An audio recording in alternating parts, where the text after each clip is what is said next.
Soalan 6. Alright, soalan 6. Okay, diagram 3 shows a rectangle ABCD with AB is 5 cm, BC 16 and O is the midpoint of PC. Okay, midpoint guys. Okay, OAED is a sector of circle with center O. Alright. Okay, darling. Okay, hati-hati by use pi equal 3.142. Okay, A1, state the length of AO. Okay, how to find the length of AO? Okay, kita masukkan segala maklumat dulu. 5, 8, 8 semua. So BC is 16 kan, divide by 2. Okay, so sekarang kita dah nampak this is right angle triangle. A right angle triangle, kita ada 5, kita ada 8. Okay, how to find the length of OA? By using apa? Pythagoras theorem. Okay, so maksudnya siapa dia? 5 square plus 8 square.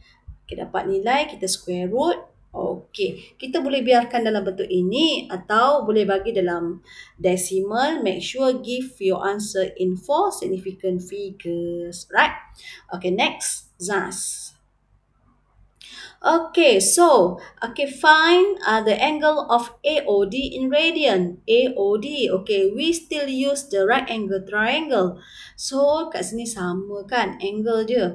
So, cikgu keluarkan semula. Okay, angle kat sini. So, by using the Pythagoras theorem. So, cah tua, trigonometry. Okay, 5 is opposite, 8 is adjacent. So, ada O, ada A by using tan theta equal opposite over adjacent. Okay, substitute lah.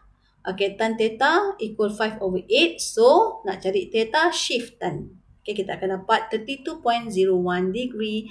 But, tetapi dia nak in radian. So, you have to convert degree to radian.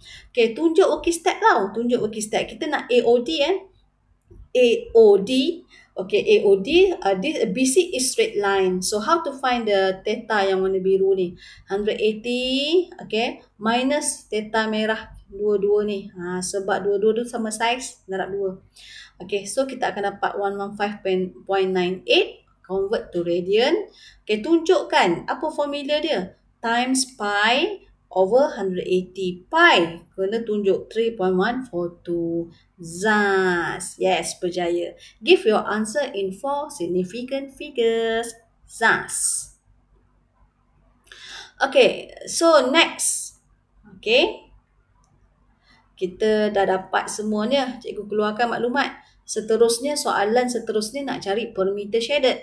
Okay, perimeter shaded. Okay, we already know that the length of AO.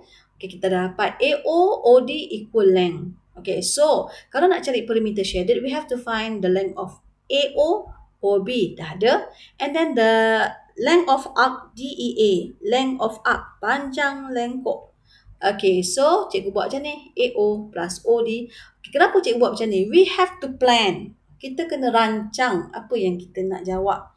Okay, bila nak rancang, baru kita tahu, OA, arc DEA. Kita tak ada lagi arc DEA. How to find arc? What the formula of arc? R theta, kan? R theta. So, substitute AO and OD. Okay, and then find the length of arc, R theta. R is apa tadi? Okay, R. Okay, and darab theta yang kita dapat tadi. Okay, dapat ni 1 mark. Okay, kalau kamu tunjuk proses, tambahkan semua, kita dapat 1 mark. And the final answer is 37.96. Yay! Zaz.